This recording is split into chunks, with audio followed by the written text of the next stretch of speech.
Go. All right, thanks everyone for coming to this Get Out the Vote live stream here for the East Bay. I'm Dirk Van Leeuwen, a local activist and concerned citizen, neighborhood crank, call me what you like, but I am also the MC of this live stream. And we're going to be going through a few of the propositions. I know that the election's just a few weeks off and most of us should have gotten our ballots by now and are trying to figure out what to do with them other than vote for the top of the ballot. And there are a lot of propositions. I know that I've got questions about them and I'm hoping I can get some answers today. And we're going to be talking to a number of well-read and well-informed folks that know more about it than I do, and we'll be getting to that in just a moment. But before we do, I think we've got a musical intro from Genesis Fuhrman. Genesis, are you ready to go? Awesome. All right, I'm going to mute myself and pin you and let you take it away. All right.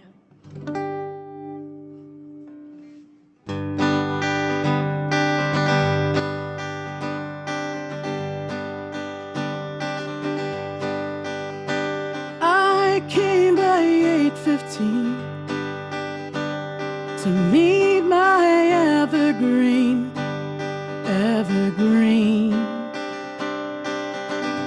my evergreen,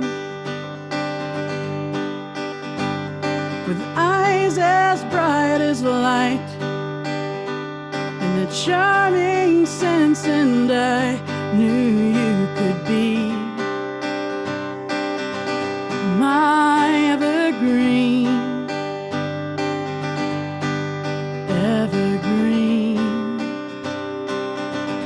my evergreen. Embrace me with your branches all the time and whistle with the breeze day and night, and watch the other trees shake their leaves, but you will stay with me, my evergreen.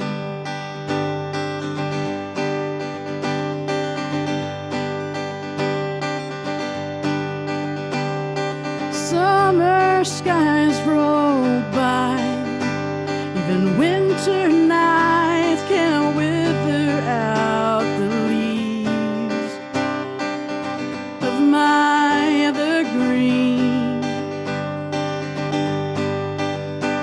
She glistens in the rain with that outer bark that can never ever fail, my evergreen, evergreen, my evergreen. Embrace me with your branches all the time and whistle with the breeze day and night, and watch the other trees shake their leaves. Oh, but you will stay with me, my evergreen. But you will stay with me, my evergreen.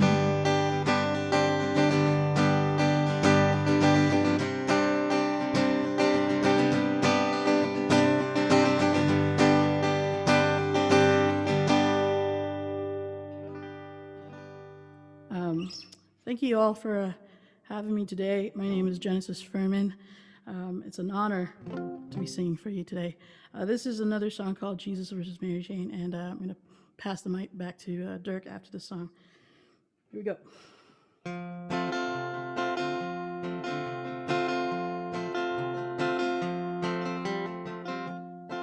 I'm struggling to reconcile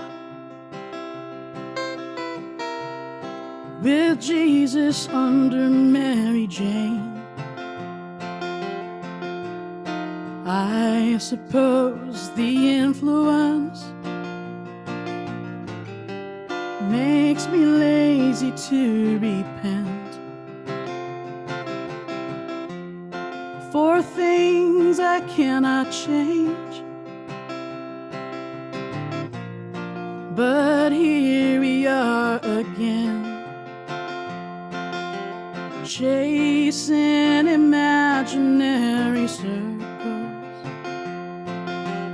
round and around and around.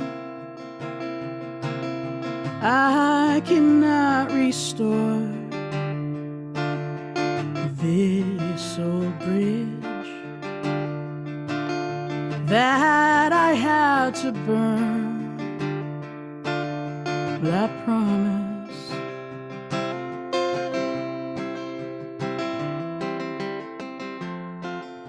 I was caught off guard when I saw you come out the other day. Was it as bad as I did? Did you anticipate it too? Well, you know there's still consequence to face for things we cannot change. They'll say, I love you, but you're sin. Are you sure? Is this really you? My darling, we cannot restore this old bridge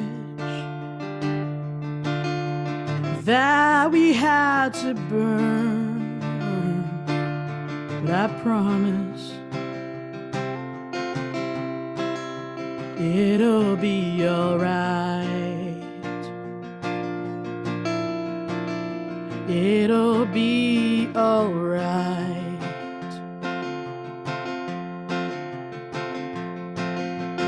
We cannot restore this old bridge that we had to burn, but I promise, yes I do, it'll be all right. We will be all right.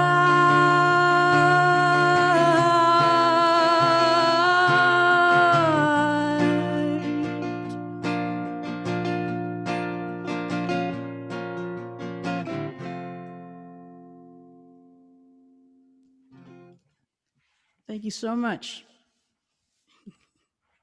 And yeah, thank you, Genesis. That was fantastic. I know you're going to be dropping off in a second, but where can people find you? Are you doing any porch concerts coming up? Do you have an Instagram that people can find you online? Yeah, Anything like that?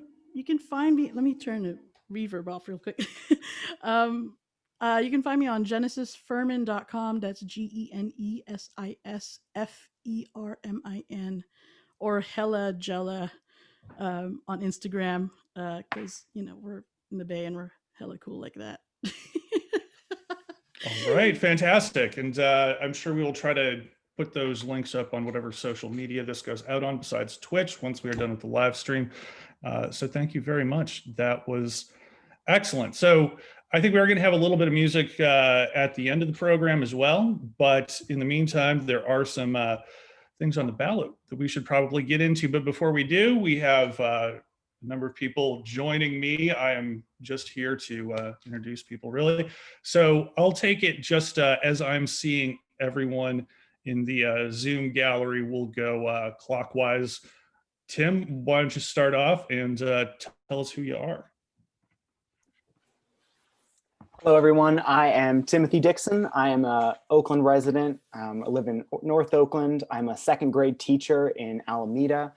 I'm also an activist and a social justice protest musician. I love living in Oakland. I'm not from here originally, but this is where I want to stay if I can afford it. Okay, well, that's a pretty big if for many of us. And you're going to be talking about Prop 23 later, is that correct? Yes, that's right. All right, awesome. And I think next up we have Joanne. Joanne, can you tell us who you are and what you'll be talking about? Yeah, sure. I'm Joanne, she, her. I'm a South Berkeley resident, and I've been organizing for Prop 15 heavily in the past month or so. And then I've also done a lot of research on Prop 22, and I'm very passionate about passing Prop 15 and no on Prop 22. So I'm excited to be here to share the knowledge with you and have a chat with everyone. Okay, great. And next up is Zoe Lopez Marez. And you're on mute. And also your camera's off. So why don't we go to Peter and we'll come back to Zoe. Hi everyone, my name is Peter Limata, and I'm a second grade teacher in Auckland with Auckland Unified, and I'm an advocate for reading for kids. That's my main thing. And then, yeah, just happy to be here and have this great space for a discussion, especially now when it's coming close to the 3rd, so we need to really be aware of what's out there. So yeah, I'm glad to be here. And okay. Talking about, well, sharing mostly on Prop 50. Okay, fantastic. And also we have Libby Schaaf, the mayor of Oakland, is joining us today, but I'll let her introduce herself. Hi, I'm Libby. I am the mayor of Oakland. It will be 6 years this January. I am an Oakland native, born and raised, hella proud, graduate of Skyline High School, woot woot. And now, I'm a parent of students, and also really excited to lend my support.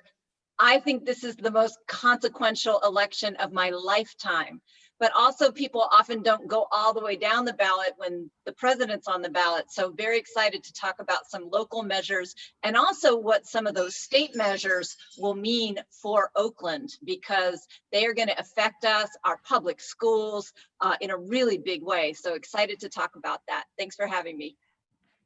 It's our pleasure. Thanks for taking the time to join us. And it looks like we are still waiting on Zoe, but she will have a chance to jump in and talk about what she's up to a little bit later in the program. So we will give her that opportunity then. In the meantime, I think we are starting with Peter. Peter, you said you're talking about Prop 15. I've been seeing a lot of advertisements about this, but I still don't feel like I entirely know what's up with it. So I'm going to kick it over to you and let you tell us what we need to know. I can also introduce what the prop is, if that's helpful.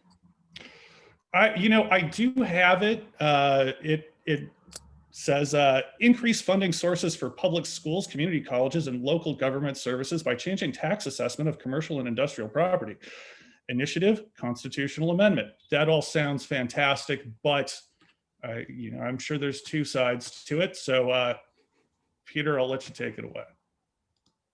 All right, well, thank you. And I hope that everybody can just jump in and fill in gaps. We have this great discussion. But yeah, just Prop 15 is, like we said, it's really the important thing is that it's aimed at changing the tax system, creating a two-tier tax system for commercial properties and residential properties. Because right, as you know, from Prop 13 way back, it was the way it was designed was that all properties were taxed the same. And so you find that there's a big loophole there right now, in the proposition that there's big companies that are not paying as they should be. And so right now it's the tiering system really affects everybody else. And well, just it's not fair as is. And also I'll probably keep drifting into my opinion about it, but I hope that everybody else could take it. And so just that it will change this tax system into a two-tier system. And then, of course, we know that there's people who are against it and who, given their reasons, like the Chamber of Commerce. And then you have, of course, the school districts and the cities that are for it. And we, as a teacher myself, I strongly feel like it would help. Prop 13, I think, had that loophole in it. And we see the drop in income that came through. And of course, public schools like ours are adversely affected. And so I think it will be a good change to have that 40% of whatever income would come from that, which is about 6.5 to 11 billion that is projected to come from this. And 40% of that would go to schools and community colleges. And of course, the 60% would go to the cities and counties. And we know right now, as we've seen with the fires and everything else that is going on, so much is needed. Our health workers, with COVID prevalent now, that we need so much more equipment. And so I feel like that money would be very useful to that. I think the status quo as is, as a public teacher, as a community school graduate, I see that. I think it's a law that was left behind. It's a law that needs to transition. It's a law that needs to change. And I think this is a welcome proposition. And because I think definitely voting yes for this voting yes for this means that we are bringing in more income for the schools like ours, schools like public schools that really need it. You see, we don't have the arts, we don't have PE. There's so many things that are missing that would be helped by this. And of course, voting no means we keep the status quo. And I think the status quo is just not good enough. There are too many gaps. And that's the bit. I don't know what everybody else has on it. I can throw in some very specific information. I believe the Oakland Public Schools would see about $25 million a year, every year, more for our teachers, for our classrooms, for our students. And they've done an analysis.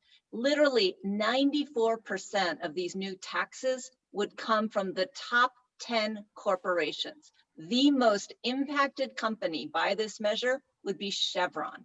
So if you really love Chevron and you feel sorry for them, then vote against Prop 15. But if you love public education and local services, you should vote for Prop 15. None of the money goes to the state. It's all for local government, local services, your schools, your community colleges, your county health services, your city services. There's been some really false advertising from the opposition trying to scare people that we're going to come after property taxes next. It does not touch residential property taxes, even rental property. So if somebody says like, oh, it's going to raise your rent, it does not touch rental property. It also has a special provision to have a very long phase-in system. Even if a large corporation owns property with a lot of small businesses, there are special protections for small businesses. This literally is only for the small number of the largest corporations, only affecting properties valued more than commercial or industrial properties valued at more than $3 million.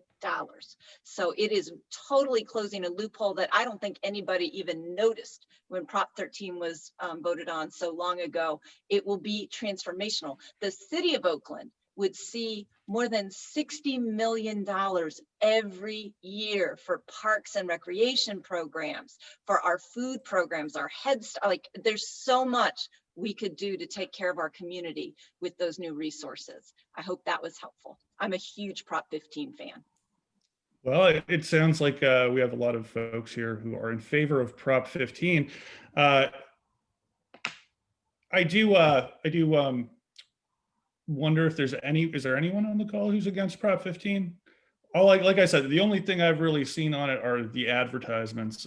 And I did get a strange email from the guy who owns where I have my storage unit, saying it would put him out of business or something. But other than that, what's the downside? The other question I had about you had mentioned Prop 13 and that being so long ago. How long ago was that, and what exactly was Prop 13? That might give us some insight into Prop 15.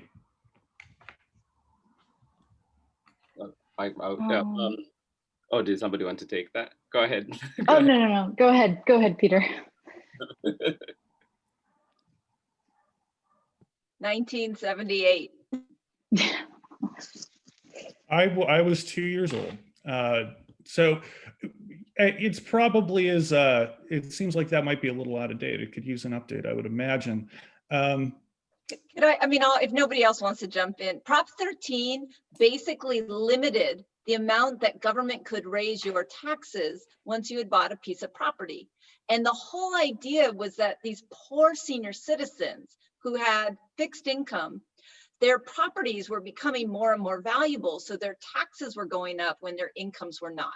And so the whole idea, the whole way that they campaigned for Prop 13, I was 13 years old when it passed, so I'm old. Maybe I'm the old lady on this call.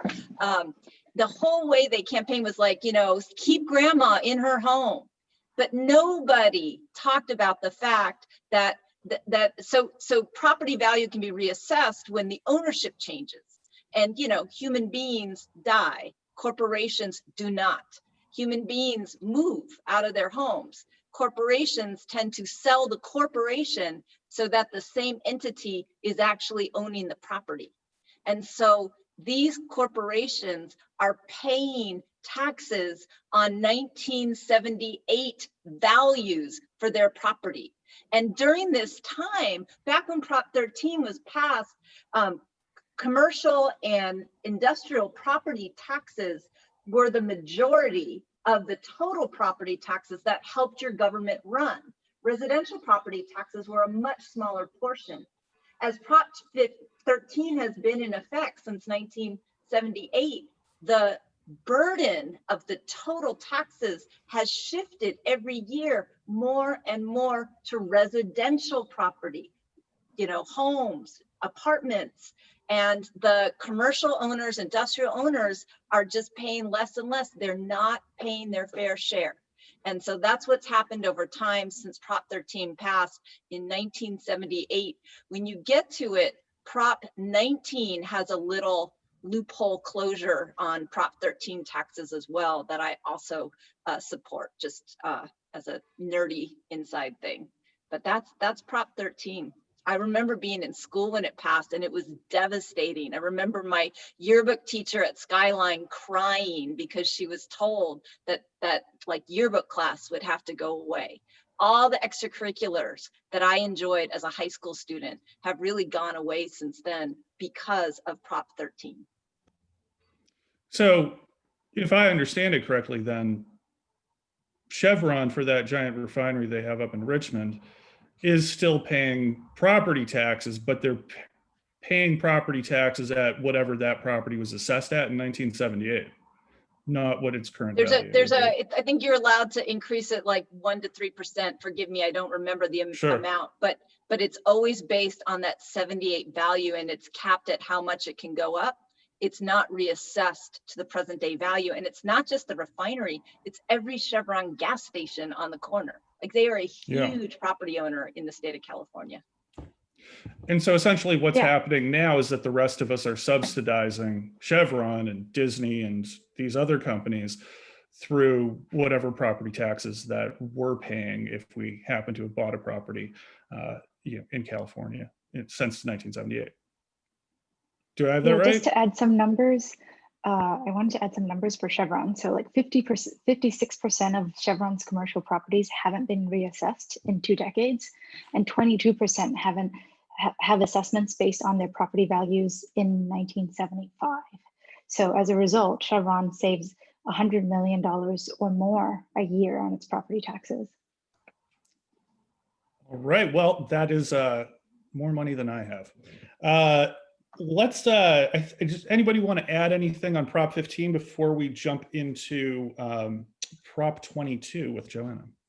Yeah, if I could just say too, like as we can hear from the numbers, the timeline and the impact, this is long term, such decisions are there, they impact us long term. And I think it's great that we're having this discussion and looking back and looking at those mistakes that were made and actually evolving with the time, correcting those mistakes now. Yes, maybe this is not, we're making this decision with current situation. And I'm sure people in the future will be like, well, maybe they overlooked this part, and that might something that might be worked on. But for now, like, it's something that is being done, and it's a step in the right direction.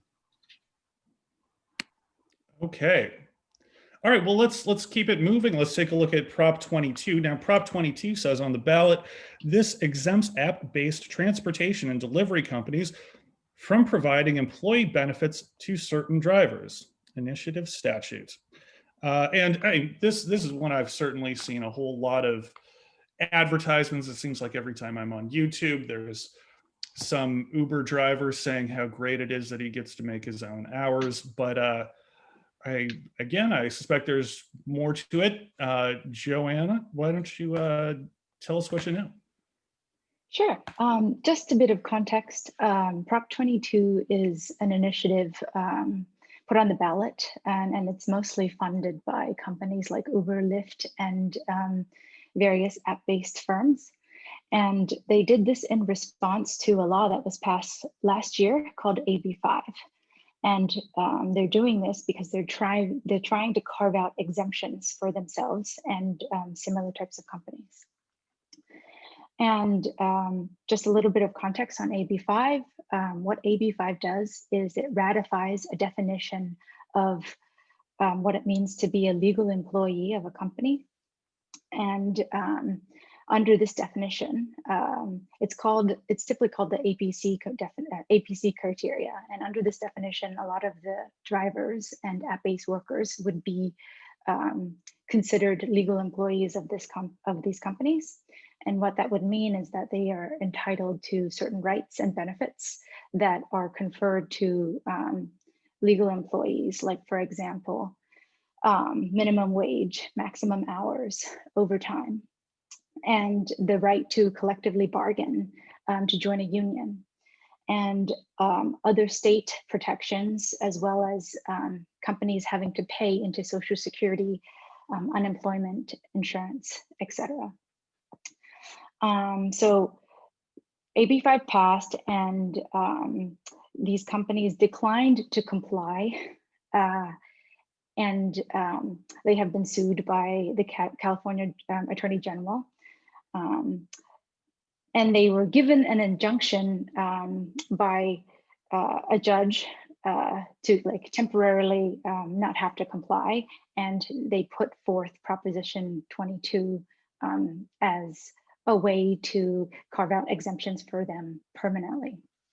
And what Prop 22 says is that it will classify app-based workers and drivers as independent contractors. It will, quote, give like 100%, 120% of minimum wage for engaged time.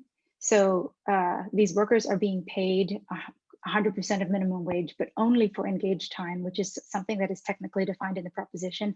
And it's quite suspicious because it defines engaged time as like the time from which the worker accepts a request to the time the worker finishes the request. And and a lot of the time, people will be sitting idle waiting for requests. Like, for example, drivers, when they're driving in the city, they'll spend a lot of time sitting waiting for the next request, the next rider to come. And Prop 22 also offers a healthcare stipend, but it seems pretty meager. And it basically has no paid sick leave, no overtime, no worker compensation, no paid time off, no unemployment insurance, and no ability to organize. And I think from the labor perspective, we want to vote no on Prop 22 because we want these employees to have these benefits. And I think there's also another interesting side to it, the antitrust perspective, which is that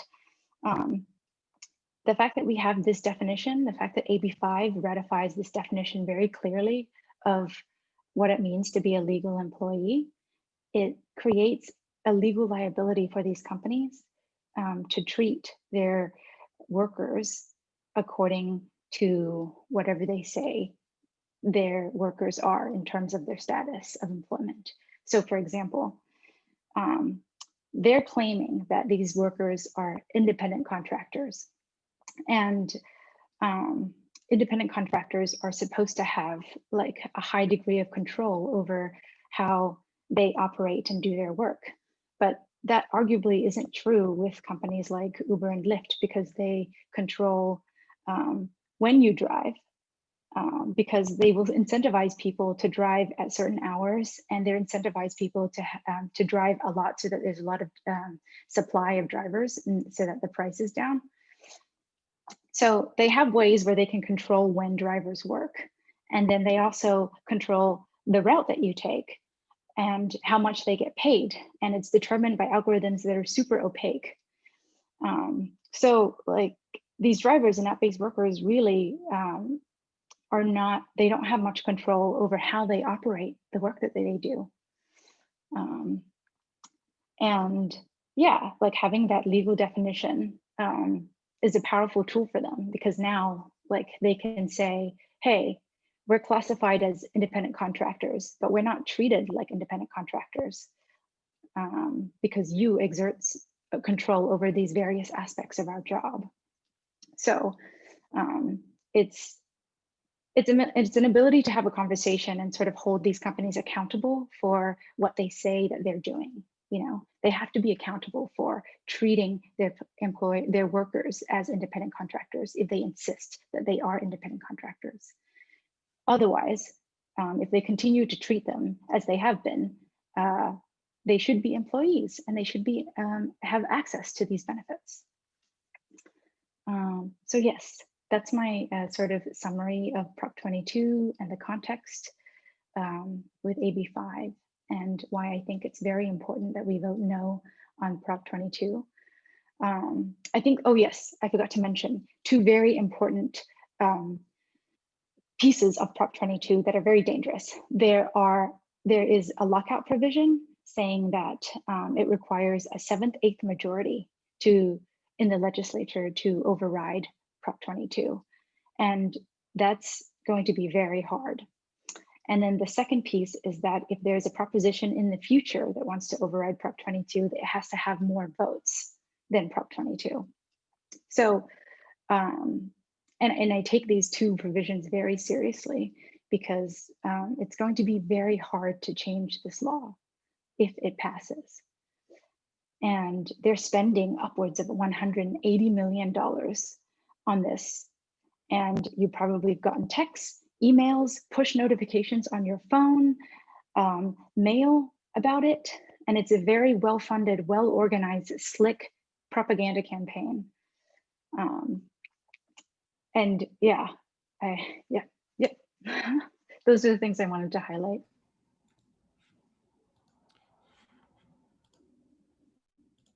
All right, thank you very much, Joanne. Does anybody have any questions on Prop 22 or anything that they would like to add to the conversation? Okay, that seems pretty clear. I have certainly, like I said, seen an awful lot of ads about Prop 22. Although it does seem incredibly well funded on one side, I've not seen an awful lot of ads for no on Prop 22. It's primarily just been word of mouth, which at least to me does indicate that this is something that is just kind of getting forced on us by somebody with a lot of money. And the 7/8 majority in the legislature to overturn it sounds, I mean, I don't know, that alone, I think it should be enough to call something like this into question. Or, I'm not sure I entirely understand the repeal. So if there's another proposition and that is just to repeal Prop 22, like let's say it passes and, in the next election, they put, okay, this is the repeal Prop 22 proposition. How would that work exactly? Would it say, there, 10 million people vote for Prop 22 this time? Does that basically just mean that like 10,000,001 people would have to vote then to repeal it? Yes, so they say that if a future proposition is passed and there are any provisions that are in conflict with 8 sections of Proposition 22, which is essentially the whole proposition, then it would need to require more votes than Prop 22 has in order to override. And so it wouldn't just have to win a hard. majority. It would have It to. would have to win more votes than Proposition 22. Yes. Got it. Got it. Well, neither of those things sound particularly democratic to me, but let's move along. Prop 23, and Tim, you're going to talk about this. I'll read it real quick, and you can tell us more about it. Prop 23 establishes state requirements for kidney dialysis clinics, requires on-site medical professional. That seems like it should be pretty open and shut, but again, I seem to be seeing a YouTube ad with a nurse telling me how this is going to be a bad thing for people who are on dialysis. Tim, I'm going to spotlight you, and you can tell us more.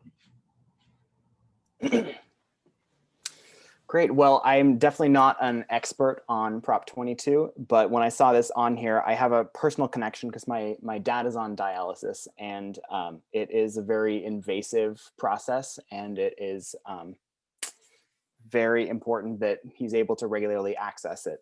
And I was influenced by a couple of things, but part of what I was looking at was that the dialysis companies have spent, or the opposition against Prop 23 has spent, I think, $90 million to stop this from happening, and it's only $6 million on the other side, so it's a much smaller amount. And as it is right now, they're not required, as we were talking about. It struck me that they're just not required to have a doctor or nurse on site in these clinics. And I also a couple of years ago watched a piece from John Oliver on dialysis clinics, and when I saw this, I immediately thought of that.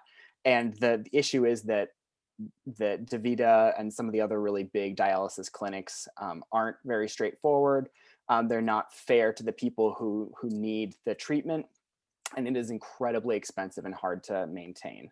On top of that, there have been issues in the past with it being unsafe and unsanitary, which is terrifying to think about when there's someone having their blood cleaned.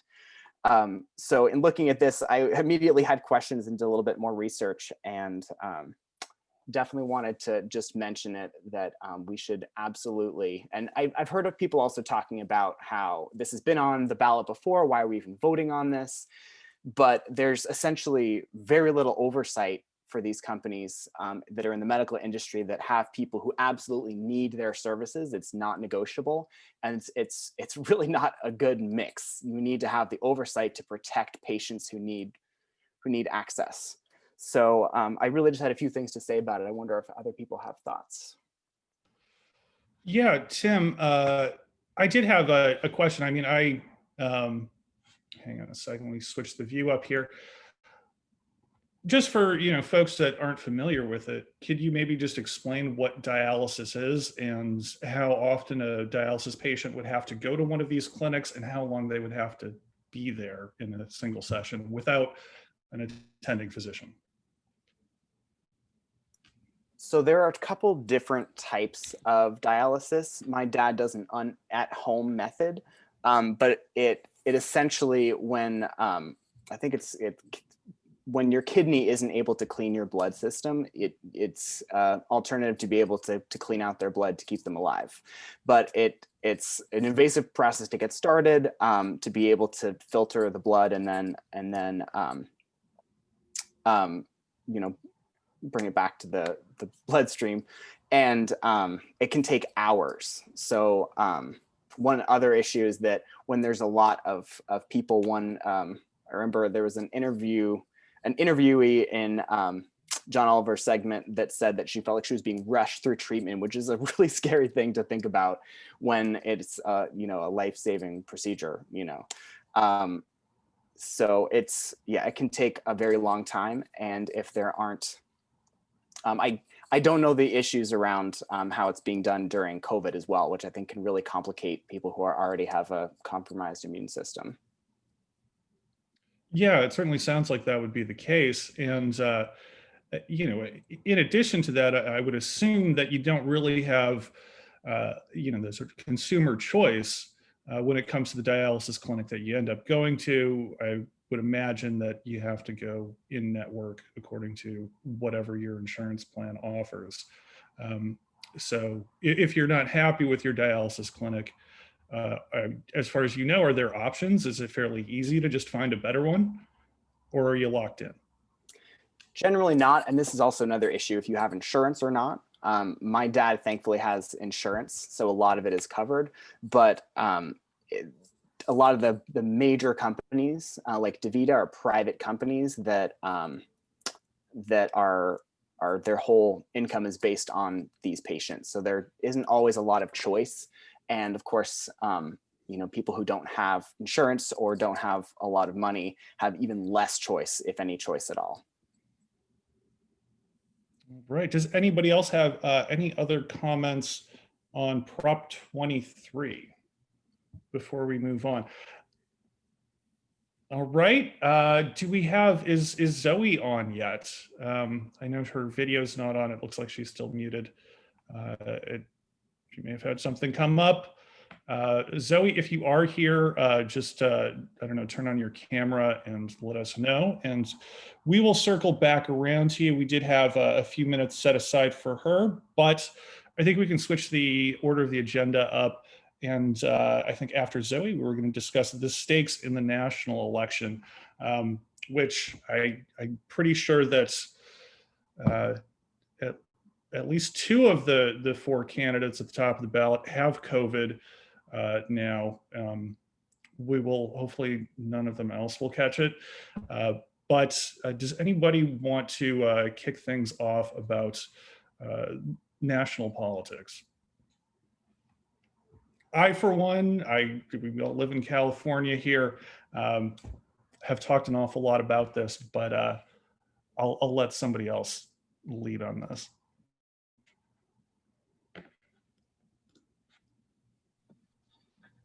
I mean, I think that there's a lot of similar feelings in the Bay Area about national politics. We have an Oakland native running for vice president, pretty exciting. I guess the thing that I would encourage, there are certainly some groups that are saying don't vote, don't bother using the electoral system. And to that, I say, please don't listen. Like, we have to vote like our lives depend on it this year. And thanks to technology, there are a lot of ways that you can push turnout in the swing states where this election really is going to be determined. Indivisible has a great automatic phone banking system. Swing Left has a great automatic phone banking system. I'm hosting a Mayor Monday phone bank this Monday. And then the other thing I love is called Vote Forward, voteforward.org.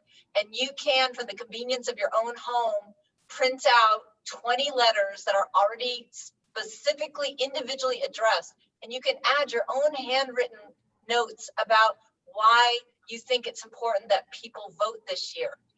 So I encourage people to flex your power and just do not give up on democracy. And people to people can really encourage others who are low propensity voters. The NAACP has a specific effort to get Black voters out to the polls, particularly in swing states. And we can do that right here in California. We can actually help turnout in other parts of the country. So that's, but I cannot tell you if there are 4 more years of that racist in the White House. I just don't know what we're going to do. So please don't just vote in the national election, but help get others to turn out to vote in swing states. That's my plead. I think that's a great point. And, I'll say this as well. Joe Biden was not my first pick. I think a lot of folks felt the same way. And if you're having a hard time getting excited calling into a swing state about Joe Biden, you can find another candidate in that swing state down ballot that maybe you are a little bit more excited about. Maybe that, you feel like if they were in Congress, we would have a better Congress, or a Congress that's more aligned with your goals and ideals. And my perspective on it is that, make those calls for that candidate. There's probably a good chance if they go out and vote for that candidate that you feel is more progressive than Biden is, they're probably going to vote for Biden and Harris at the top of the ticket as well. And as you said, help get our current occupant out of the White House. I think that's an admirable goal for all of us. He certainly has not done much for California in the past 4 years. Anybody else want to jump in and talk about the state of the national race? No, nobody wants to touch the. Oh, Peter, please go ahead. If I can jump in too, and just I think, yes, it's so important right now. Like just the examples. I work with kids, and to think that they're looking at certain examples that are leading us right now, and you're like, how is this possible? How did 2016 happen? And I just feel like it is such examples. We just need, can we vote for humanity? Can we vote for decency? Can we vote for our children's futures and examples? And I feel like that's a very big point right now. Like the language that is used, the examples, like even we say, we know there's a pandemic that is raging right now.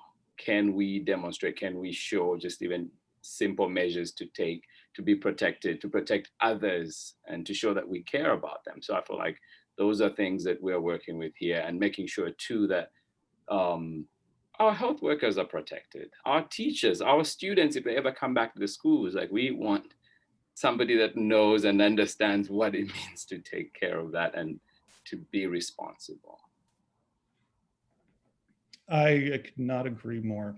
All right. Well, you know what? We are coming up to the last 10 minutes, and it looks like we're not going to get Zoe this time, which is unfortunate. But Tim, I know you've got another musical segment for us, so I'm going to throw it to you. And then at the end, if we did get any questions that came through on the live stream, we will try to pick up some of those and answer any questions from those folks who are watching on Twitch. Tim, are you ready? Oh. You are on mute. Yes, I'm ready now. Okay, fantastic. I'm going to put you on spotlight and let you take it away. Great, sounds good. I'm going to switch out my headphones to hear different things. I won't be able to hear you, but if you wave your hands around or you suddenly can't hear me, just let me know by waving.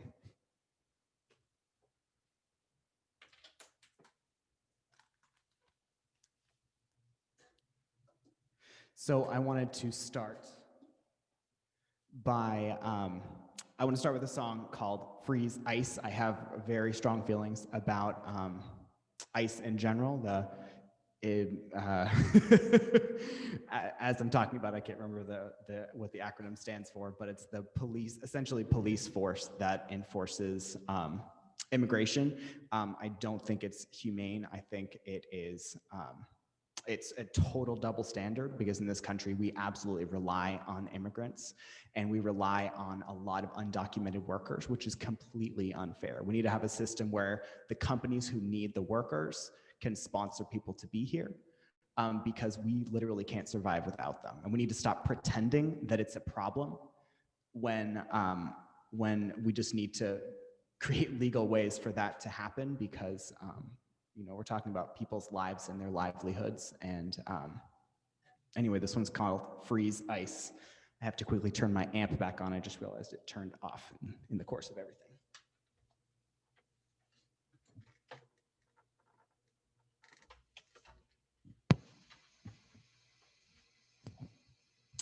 And while that's coming on, I also next weekend I'm going to be releasing a single called, or a short album called Vote Them Out. I spent my entire summer on it, and I'm really excited about the songs coming out.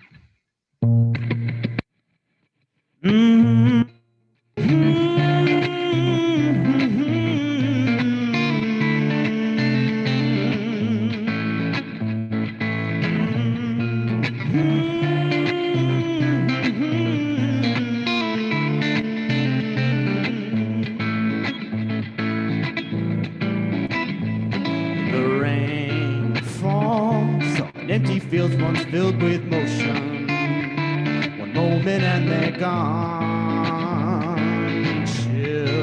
children in their classrooms and they're crying.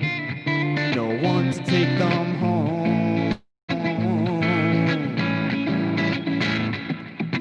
These are the casualties of our nation. Will we just stand by?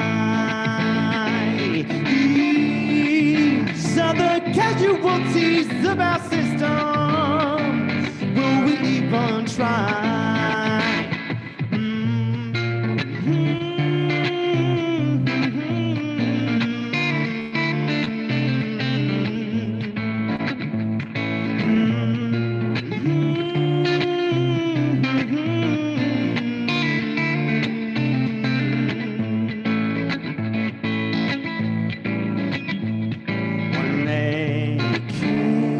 Someone gave them jobs to work here, severely underpaid. Then ICE comes and rounds them up like criminals. Well, penalties for the companies. These injustices of our nation, punishing the vulnerable. Why don't we prosecute who made the millions? They can pay to fix it. In the dead of night, sold for pennies in their plight and bargaining with agents over the lives of the people. When they are abused in a modern day slavery, you can have as many as you can use, and when it's inconvenient, friends at ICE. It's very nice when the workers get you right, just to wanna have some rights. Not the whole bunch, you're gonna need a workforce. They are, after all, the whole industry's workhorse. These are the casualties of our nation. Will we even try? These are the casualties of our nation. We even try. These injustices of our nation, punishing the vulnerable. Why don't we prosecute who made the millions? They can pay to fix it. Hey, hey.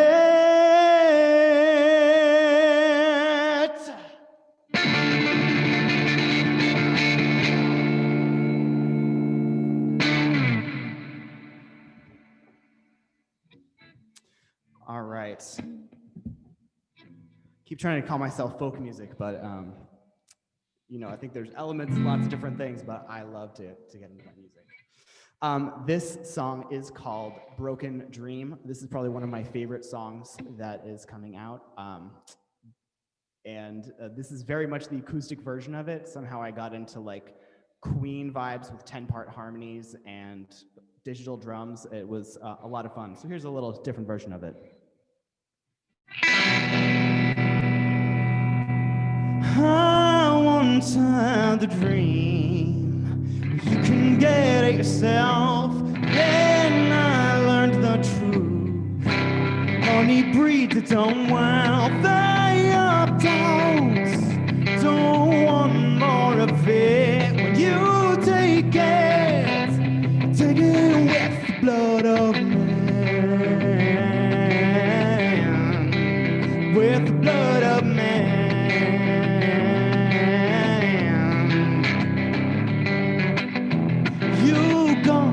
Those things, someone pulls those strings. Slaves of the world, crying out in pain. Don't look so calm and self-justified. We are there, slaves till the day we die.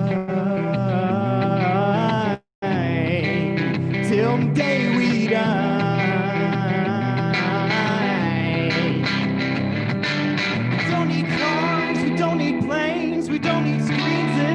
Insane, don't need excess, don't need to impress. All we need is just to open doors.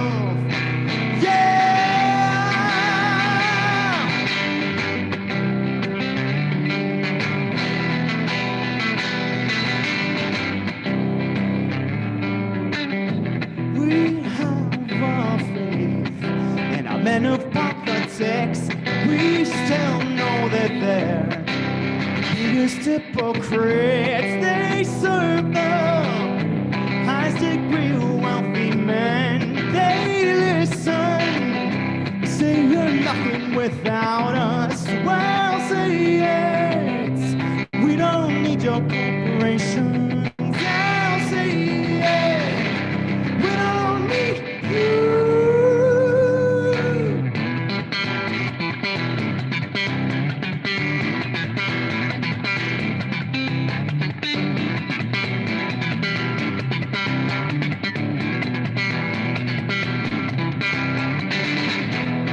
Hey, opt out, don't want more of it. I say no, no, no.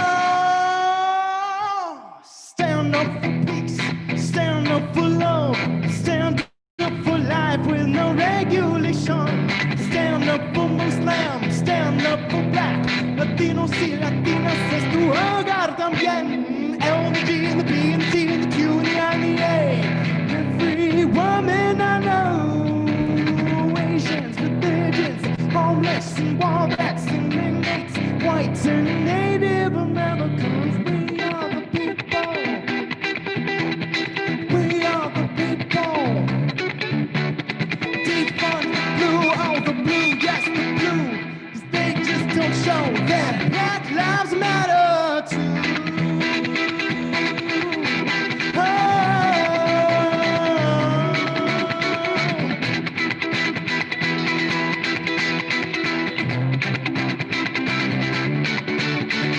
We are the people not divided by religions or countries or politics, or even my money. We are the people. Oh, we are the people. Oh, we the people say no.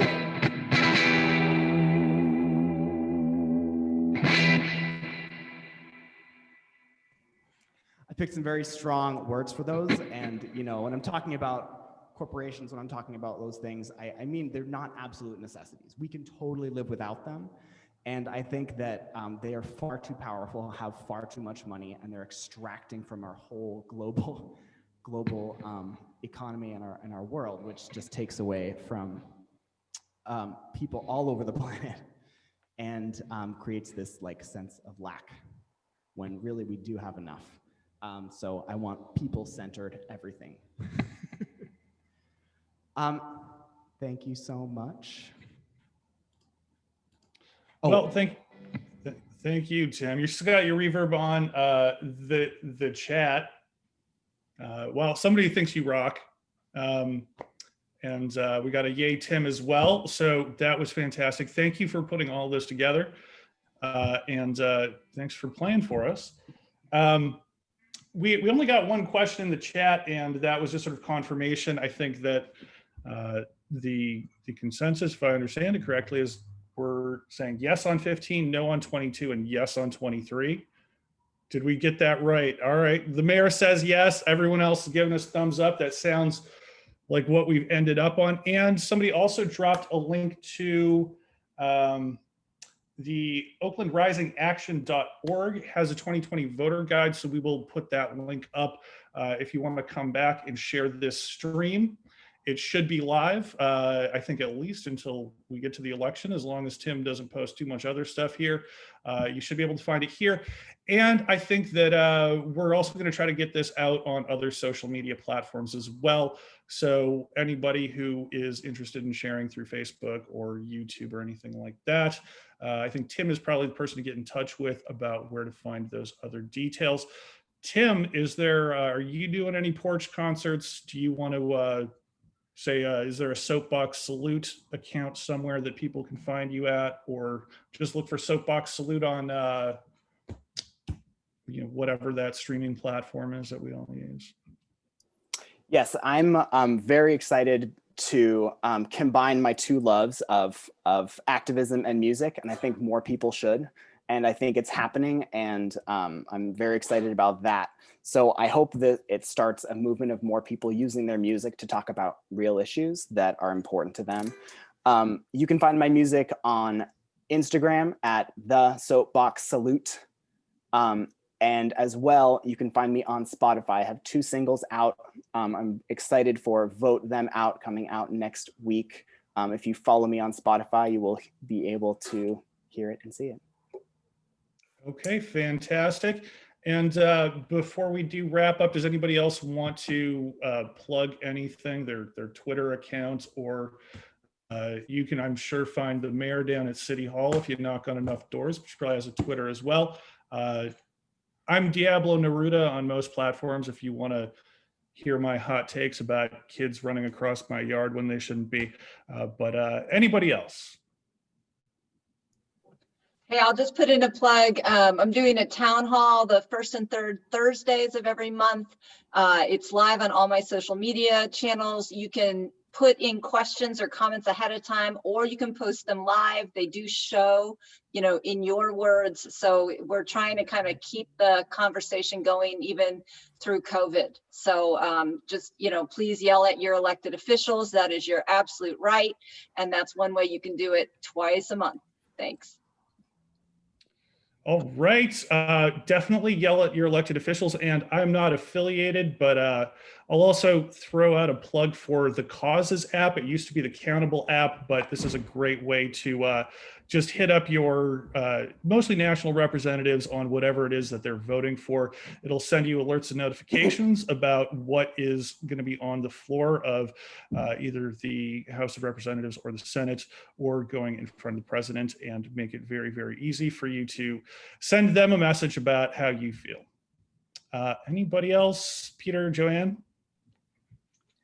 There's a bunch of phone banking for Prop 15 in the last 15 days from October 15th to the beginning of November. So check out the DSA events calendar and vote, but also organize, strike, protest. Yes to all those things. And I will say the DSA events calendar is very, very easy to add to the calendar on your phone. That's how I got involved with them. And, you know, just saw that they were doing crowd canvassing at First Fridays. Unfortunately, that's not happening anymore, but it sounded like fun, and I was able to really easily just jump in and work with them and go do it. As I've said before, I'm not actually a member, I'm just DSA adjacent, but they are super organized, and they will help you get into it if you're looking for a way to get into politics and activism. They're a fantastic resource. Zoe, I guess, never came back, but Peter, do you want to plug anything? You're the last one up, and then I think we can wrap it up. All right, yeah, sure. So I do a wholesome story time for the young and the young at heart at 10:30 Pacific time, live on Facebook, and then recordings after. And then, yeah, just encouraging people right now to play our part. You know, like the mayor said, I think, let's do what we can. And it's not only the big things, the little things are the building blocks into wonders. So if we can take our part, whether it's sharing with somebody, talking about the props with somebody, or, you know, that's that. So let's play our part and go out there. Your voice matters. Vote. Absolutely, go vote. And as it has been said, yell at your representatives, but also if they do something right, let them know when they do something right. And you know, give them a little money too if they do something right. And if you can find the time, do hit those phones, call your friends, tell them to get out there as well. All right, I think we're good here. Thank you. Oh, Tim, did you have one more thing? Yeah, one last thing. I wanted to also thank MudLab for helping organize this event. Vanessa was a huge part and help in getting this event off the ground. And I saw her this morning at MudLab, which I hadn't been to yet. If you ever get the chance, go over to MudLab. It is a zero waste grocery store and cafe as well. And they have a lot of amazing things where you can try to reduce your plastic impact, which is almost impossible in this day and age. So it's nice to have a place you can go to that has those things already done, and also has a lot of inclusive practices, which I really appreciate. So check out MudLab if you can. Also, just a very chill place to, you know, get a quick cup of whatever your caffeine fix happens to be. All right. Thank you so much, everyone. Thank you, Mayor, for taking the time. And hopefully we'll get Zoe next time we do something like this. We do have elections every 2 to 4 years usually, so maybe we'll get her back. But this was fantastic, and I was thrilled to be a part of it. Great. Thanks, everybody. All right, stay safe and go vote. Thank you. Have a good for being here, weekend. everyone.